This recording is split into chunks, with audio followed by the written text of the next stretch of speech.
Good morning or good afternoon, whatever time you're watching this. This is the Portraits of Hope. We share stories from amazing people, common stories, famous people's stories, people who are doing great and impactful work in the society. We get to listen to these conversations and get to realize what is their inspiration.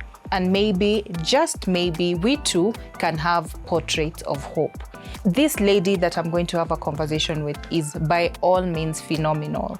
I want you to be inspired, and I hope that from this sharing, you'll be able to pick up whatever situation you've had in your life and go for your dreams, and in the long run, help and support other people along the way. Munira, I'm so honored you came. Thank you so much. Thank you. I'm honored to be here. Thank you for having me here. Yeah. So maybe, I know you, but in your own words, maybe take a few moments to introduce yourself and say a little bit about yourself, even before we dive deeper. Okay. Good afternoon or good morning. My name is Munira Salim. I'm born and bred in Mombasa. I have a very long story. I have a very long journey, but mainly what defines me is the circumstance that I achieved my education. So I went to school and I was forced out of school when I was in grade 5. Like when I was supposed to go to grade 6, that's when my schooling stopped. And after that, I was taken to an Islamic institution. It's a boarding school. And when I finished the 3 years, I spoke to my dad and told him that I wanted to go back to school. Mm-hmm. And he wasn't interested. And my dad being from a Yemeni culture, education for women is not that important. Mm-hmm. So I didn't get much support from him. I remember getting so frustrated, and I headed straight to Mombasa Polytechnic, now TUM. I approached the HOD and told the HOD that I want to study, and he was like, you don't have your certificate, your class 8 certificate. How will you join? And I think from there, that's where my passion, because he later accepted me in. Mm-hmm. And then from there, that's where my story started. So that's the beginning of the Munira that we know right now. Start. Isn't it amazing? Anyway, I want to know, in fact, I'm curious because you say this is what defines you and your entire life mission. Right. In class 5, you're out of school. Mm-hmm. And then it means by the time you should have been in class 8 is when you're done with the religious, maybe education, right? Mm-hmm. And maybe your aunties, people in your family, within your families, that's what they know. What really triggered you to think differently? Like what made you want more, yet you were born in that environment? Yeah. Okay, so for me, growing up, I think I had a passion of law. I really don't know where it came from, but I had that passion of being a lawyer. Like I always looked up to lawyers. Mm-hmm. I found them to be fascinating. I found them to be rich. Yeah. So deep down, I felt like I need to be one of them. But at that age, I didn't understand fully that you have to finish your high school, like get a degree, go to KSL. I didn't know that you have to go through those steps. I felt like you just grow up and you become a lawyer. Mm. So only when I was at Polytechnic, Mombasa Poly, and I'd love to really thank the HOD then, Mr. Arif, because he opened the door for me. Mm. I normally tell my friends, like, if he would have shut me then I wouldn't have been the person I am today. Yeah. So he saw something in me, and he just told me, just come in, get the fees and come and start studying. Mm-hmm. So for me, that was very empowering moment. Yeah. And given that I was empowered by a man, makes all the difference, because I was looking up to him as a father. Mm-hmm. The law, I think that's where my passion was. Yeah. So is that what you went to study? No, actually at Polytechnic, since I didn't have my class 8 certificate, I wanted to do the next thing, which was computers then. Okay. Yeah, so and again, what helped me was the fact that I was the youngest in the class. And so they were looking at me as mtoto wetu. And they could advise me and they could motivate me. So basically that's where I grew my interest in education further, yes. Wow. And I know you did go back to school. You did go back to do your class 8th grade. Yes. And you also went back to do high school? Right. Yeah, tell us about that. Like, what was your turning point? Because already you had the certificate from the Polytechnic. Yes. You could have just continued to work. But what was it that made you, like, take us through the process of, okay, so you finished the Polytechnic, then what happened? And then now you decide to go back to school. Now I finished my certificate. Then I asked Mr. Arif what next, and he's like, you can easily do your diploma, but now you need the certificates. So I'm like, oh my God, now what? And then one of my mentors in the madrasa, she's Auntie Madina, the sister of Mama Zainab Mu'min, the wife of the late Yusuf Haji. These women, I could say, they're my mothers. Since I grew up without a mother, I've always looked at them as my mothers. Yeah. And I remember a day I met Auntie Madina and I was telling her, I really don't want to stay in Mombasa anymore. I heard you have a sister in Nairobi and there's a lot of opportunities in Nairobi. Can you help me go there? Wow. Yes, and she instantly just picked the phone and spoke to the sister and she was like, yeah, we have a school in Nairobi, it's a nursery school. She can come in as an Arabic teacher. Wow. Yes, so that's where I left. I left to Nairobi. Nairobi. Okay. Yes, I left to Nairobi, and I think my elder brother is the only one who knew about this, because I feel like nilikimbia. But yes, I actually left early in the morning. And no one knew about my whereabouts for the longest time, only my brother. Wow. Yeah, this was at what age when this was happening? 19. At 19. Yes. Because I felt I need so much and I was not given, so I have to go and take it. So Umulkura, that was where my love for education ilizidi. Yeah. No, it was... Oh, it now was fueled. Fueled, yes, that's the word I was... Because now I met Dr. Mujahid. Then he just had finished, I think, his master's. And I told him, I would love to be like you. And he's like, how? And you don't even have a KCPE certificate. I'm like, okay, how do I get it?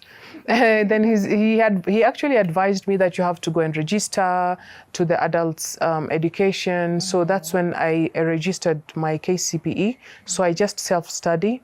You self-studied? Yes. Wow, okay. And I was in an environment where it's a nursery school. So I was teaching IRE, Arabic, in different classes. This is the kindergarten.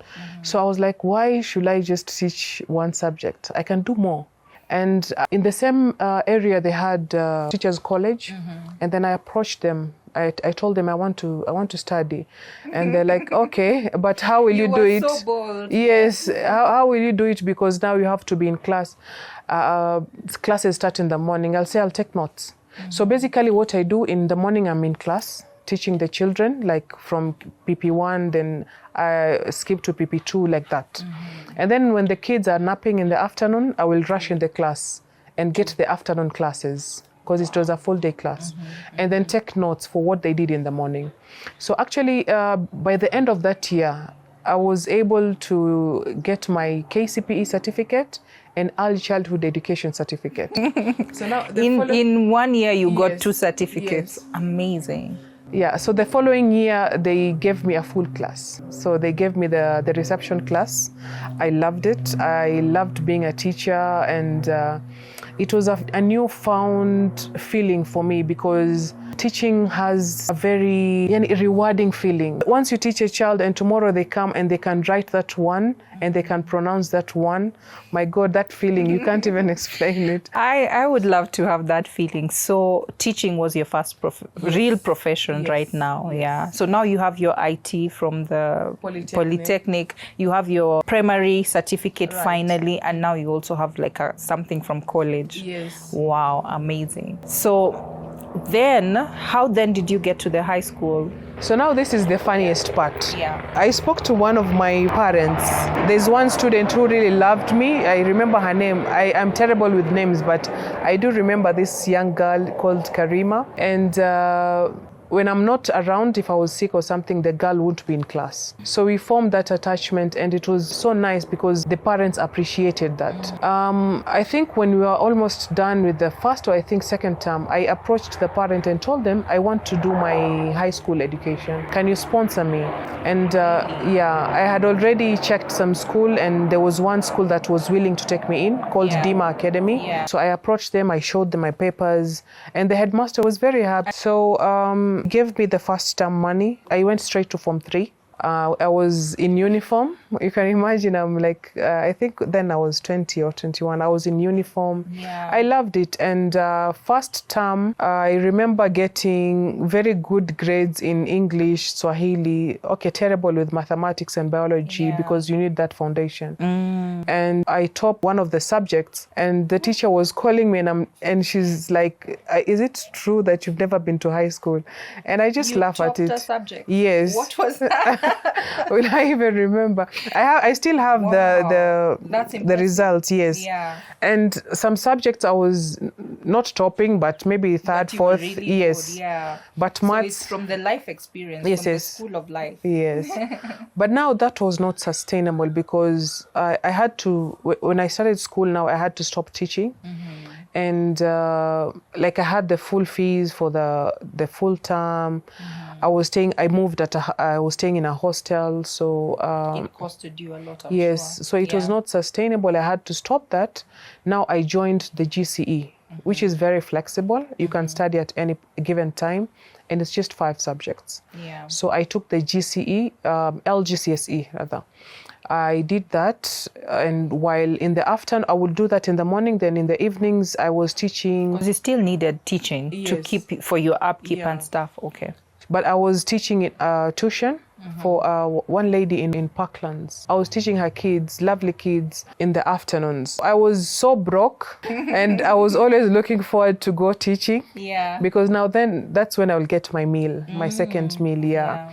It was very tough, but I eventually finished my LGCSE, and then after that, I started looking for a job. Now I have my certificates. Yeah, yes. Still in education. LGCSE, it's general. It's like a secondary. High school. Yes. Yeah. Okay. But now you are looking for a job in education because of your previous background? Actually, I was looking for something different. Yeah. Because I wanted something that can be a bit flexible for me, in that I will be in a situation where I can do different things, because still law was lingering. Yes. Oh, that was your eventual goal. Yeah. So all these other activities were like a path to it. Yes. Oh, I call them stepping stones. Stepping stones. Yes. Are you still on that route? Yes, because I'm still not a lawyer. So yeah.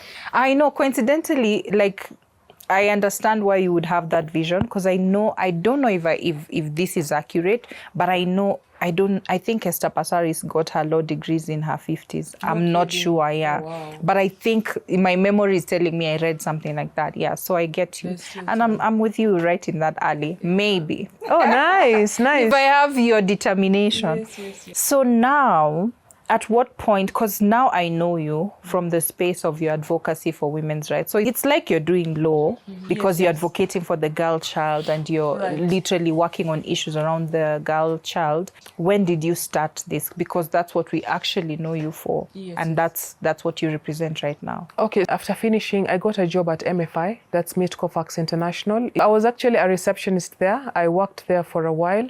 And while I was working, I started doing my diploma at NIBS, because it's just the same road. I took my diploma in public relations. I loved public relations.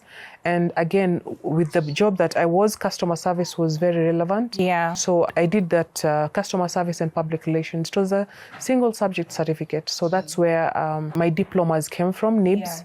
But still, like, something was not quite, how can I put, yani koko nasikia sijatosheka.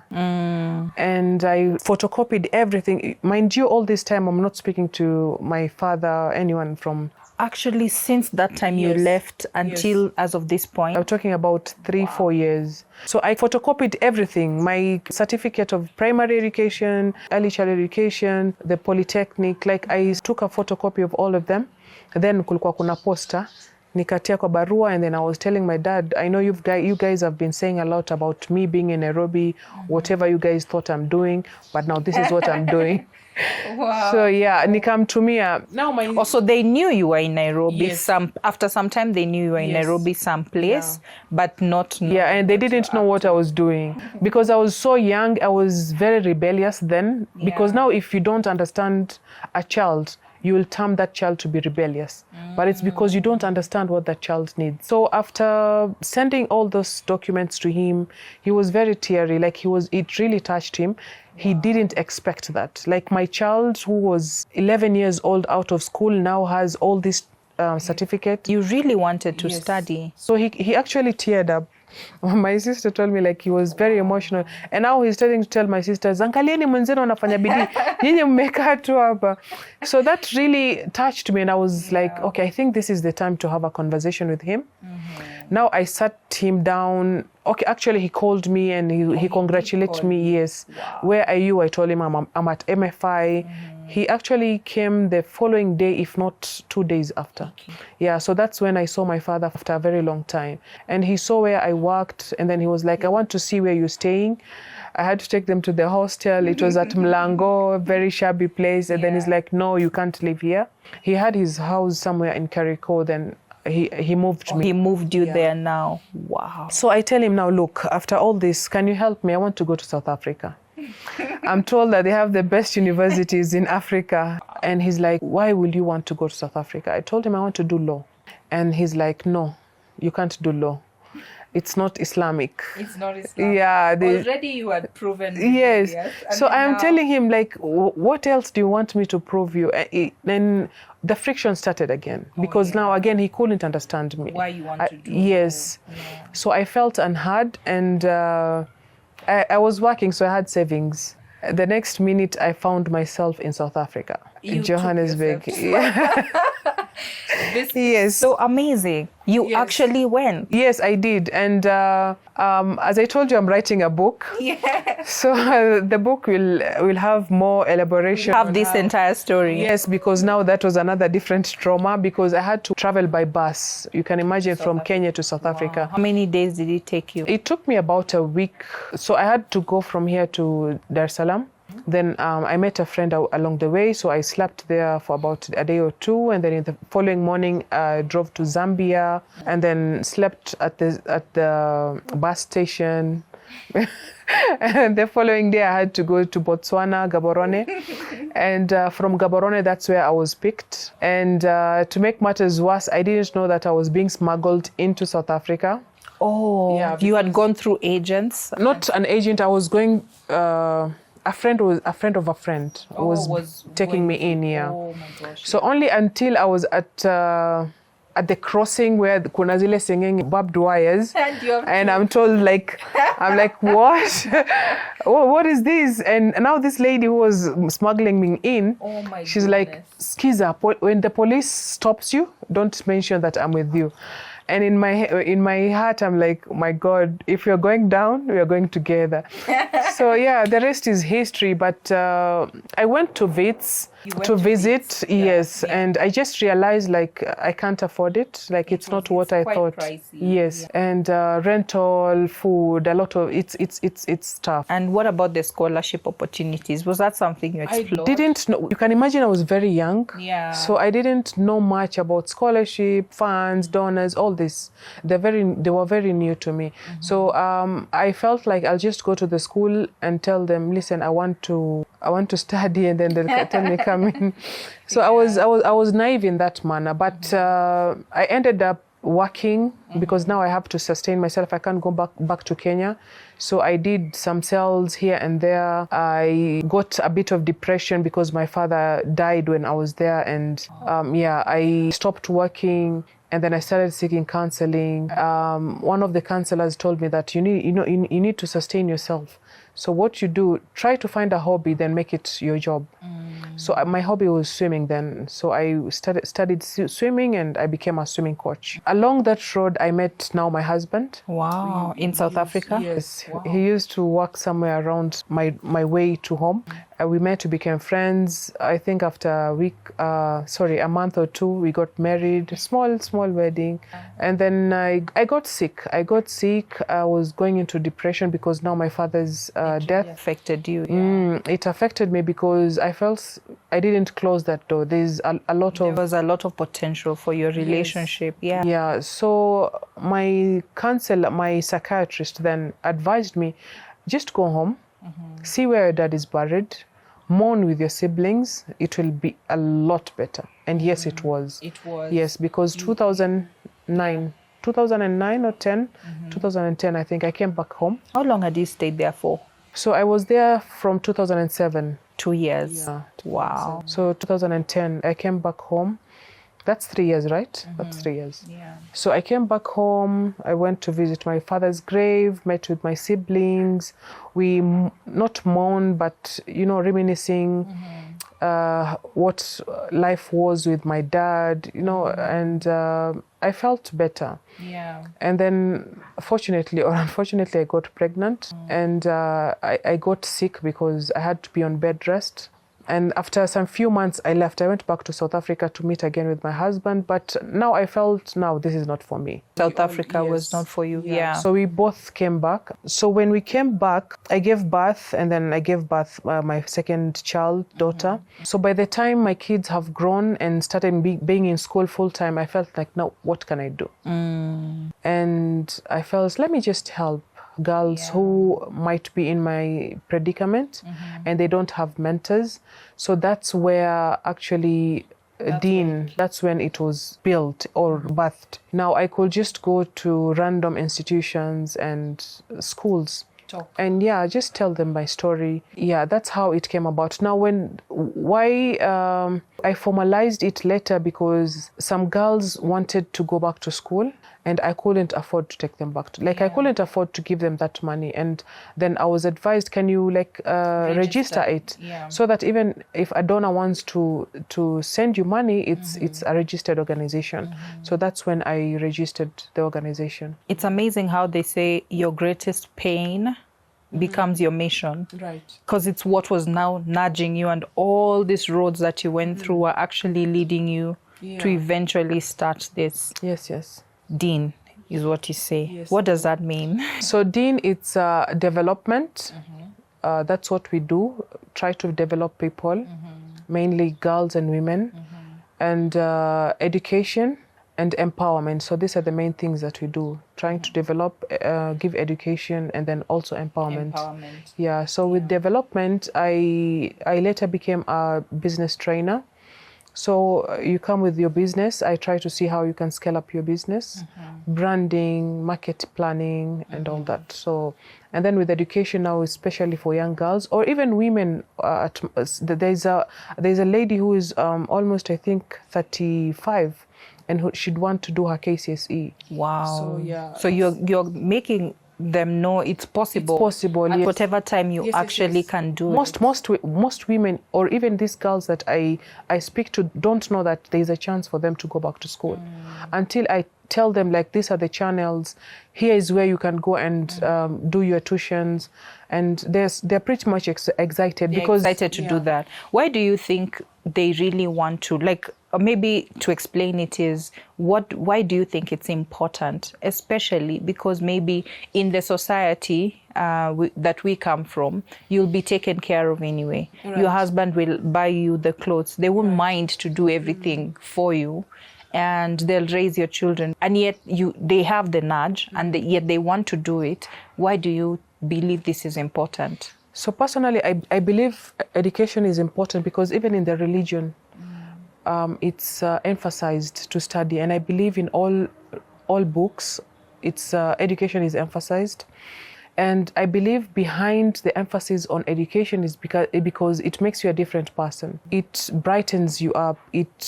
I say it even makes you glow because you have a different outlook of life. And coming to our society or our community, why I emphasize education is because, yes, you can still work without education, but how much or how far can you go if what opportunities exist for you if you're not educated? Right. Yeah. And again, there's this government gigs. I call them gigs, but opportunities that government bring, like census, like the election. You can't do these jobs if you don't have KCSE. So these are the reasons why I normally emphasize. Yes, yeah. And then the third part is the empowerment. So we just empower young girls to education, and those who are in school already, okay, we empower them to education, we empower them, yes, we empower them to be focused, to be intentional with whatever they're doing. So yeah, basically that's just about it. Amazing. So what has been, like the challenges that you faced along the way as you do this work, especially because I'm assuming you're doing it among Muslim women most of the time, or how are you doing it? Basically, I do with all types. I deal with all types of religion. I don't choose, but my main focus is the Muslim girls who are in madrasas, because they have little knowledge of what's going on out there, of what exists and what is possible for them. Because I have this madrasa that I went, it's about 100+ girls, and I was like, raise your hands if anyone knows about youth fund.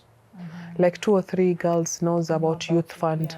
So not only education is what I speak to them about, I tell them about what's out there, the opportunities. Like American Corner, they have classes, IT classes, and it's free. They have library, you can go there. So what I call myself is a bridge between what is out there and them. Yeah. So, and then the other schools, like if it's a Christian school, a Muslim school, I just talk to them. Yes. So you're becoming the very thing you needed when you were little. Yes.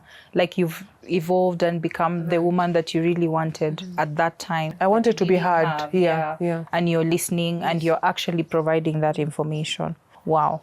So how can we then be part of this, what you're doing? Because it's a good thing, and this being Women's Month. I think, and you must have had a lot of challenges even maybe as you try to navigate. Maybe you can even share some of the challenges you've had, and if it's resistance or whatever it is that you've had, the challenges, and then also how then can we as the society be involved in that?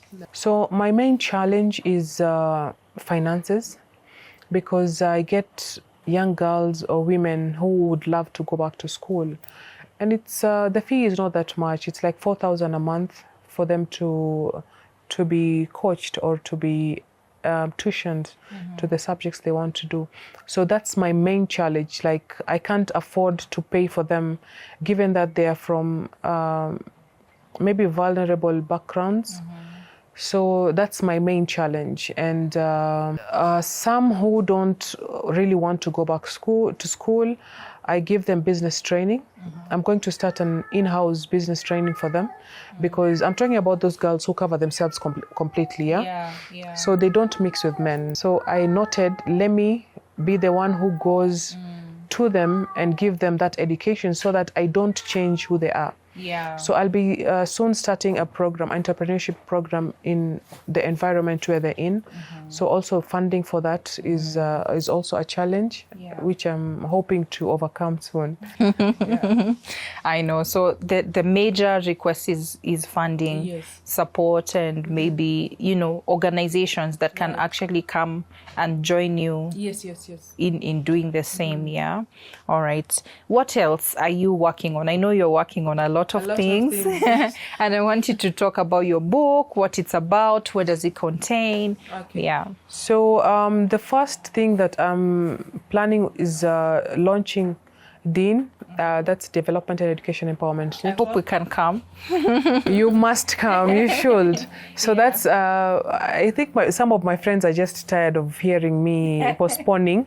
And they're like, now, like April, let's do this. So I plan on launching the organization. There's a very beautiful space called Vestavele, if you've heard of it. Wow. They have a space in Mombasa. I plan to do it there. And also hoping, now this is a hope, to launch my book the same month. On the same month. Yes, because it's already written. Yeah. I self-edited it, and I'm hoping to get someone to fund for the publishing. The book is about my struggles. Growing up in a multiracial family wasn't easy. Growing up feeling unheard. Growing up traumatized by what has happened. And also growing up wanting to advance myself, but I had a lot of struggles while doing it. Basically, it's a memoir about my life, and I think this has been the toughest thing I've ever had to do, because I wrote it in about 2 months, 3 months, but now it was very challenging. I think I would have done less than that, but the problem is that I used to break down along the way. And it was that's why I think they say journaling is very important, because you tend to put your feelings and then you can read and then internalize it.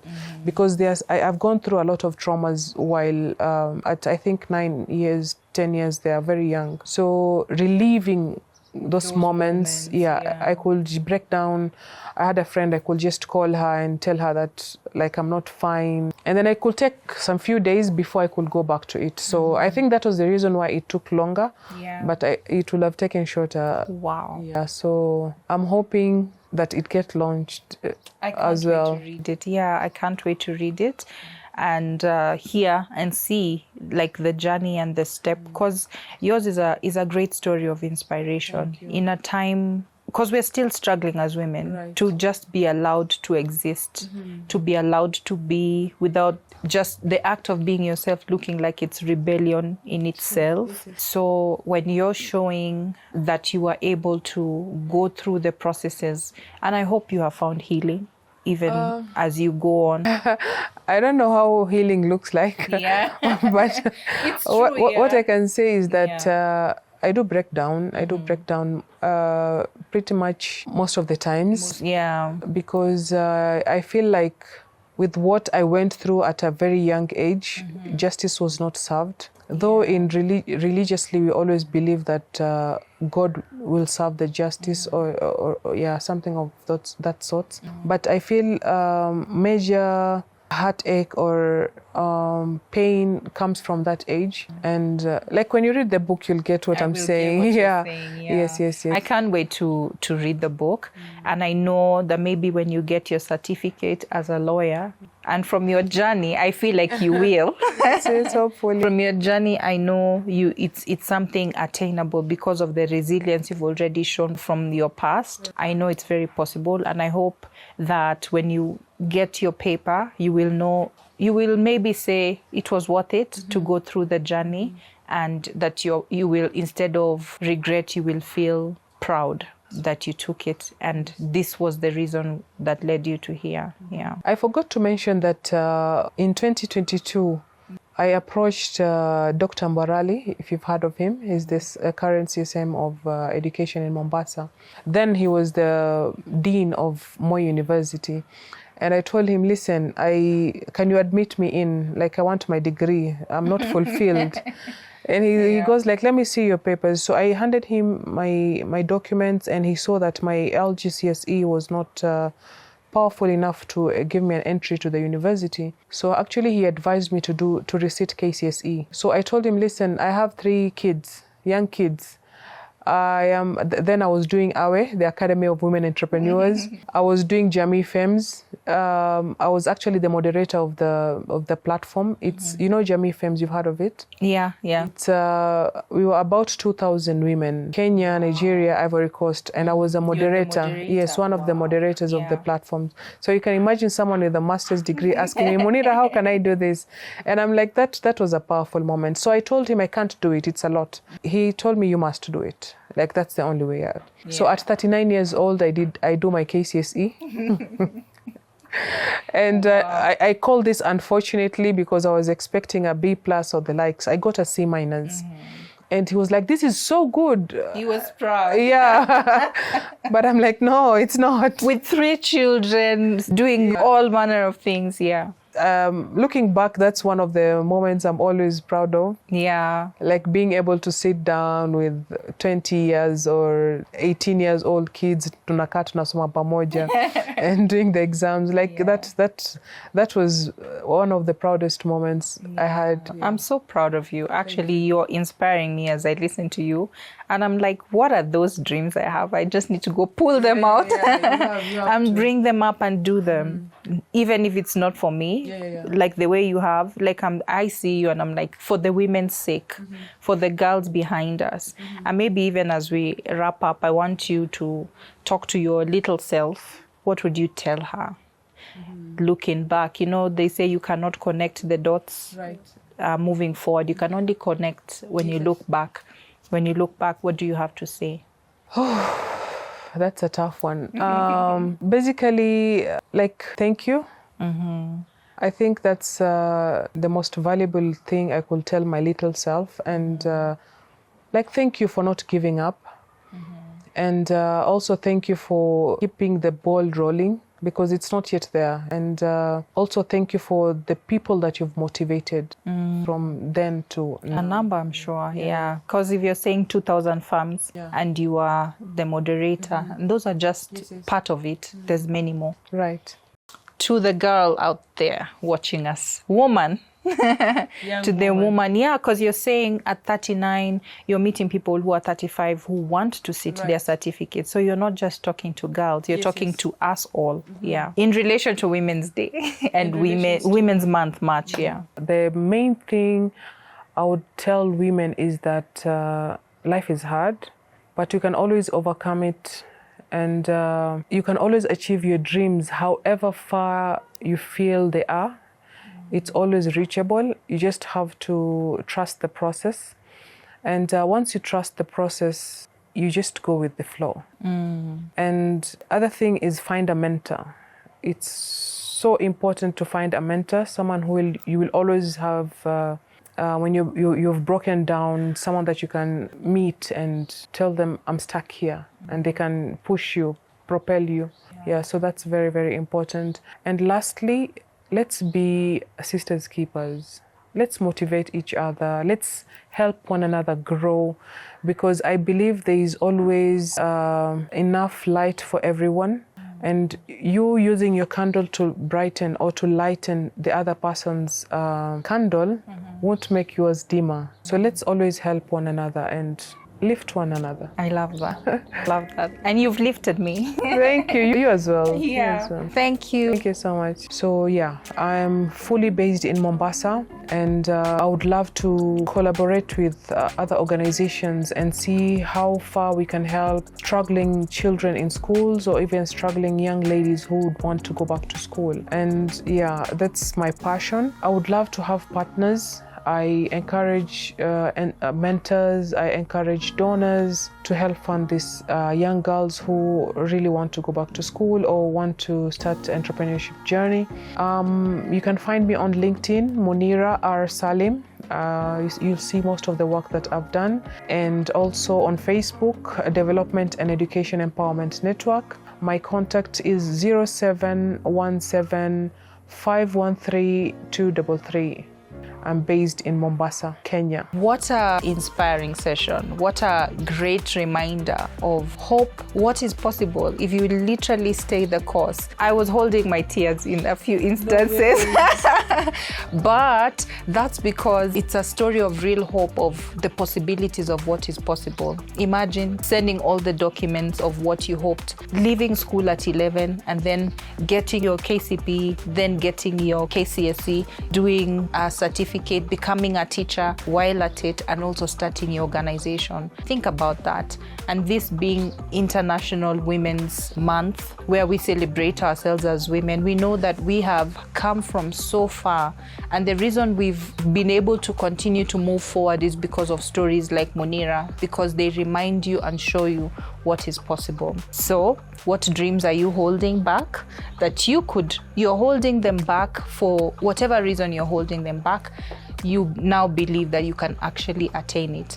So let's do this and catch up with Munira as she goes for her degree in law. Ah, nice. I thought we go. As we go, what if we graduate together? Can you Wouldn't imagine that be that? nice? It would. Yeah. So thank you for watching us. This has been the Portraits of Hope, and I'm your host, Esther Nema, and we've been listening to Munira Salim, who's been sharing her great story. Keep here. Please subscribe to our channel and keep watching us.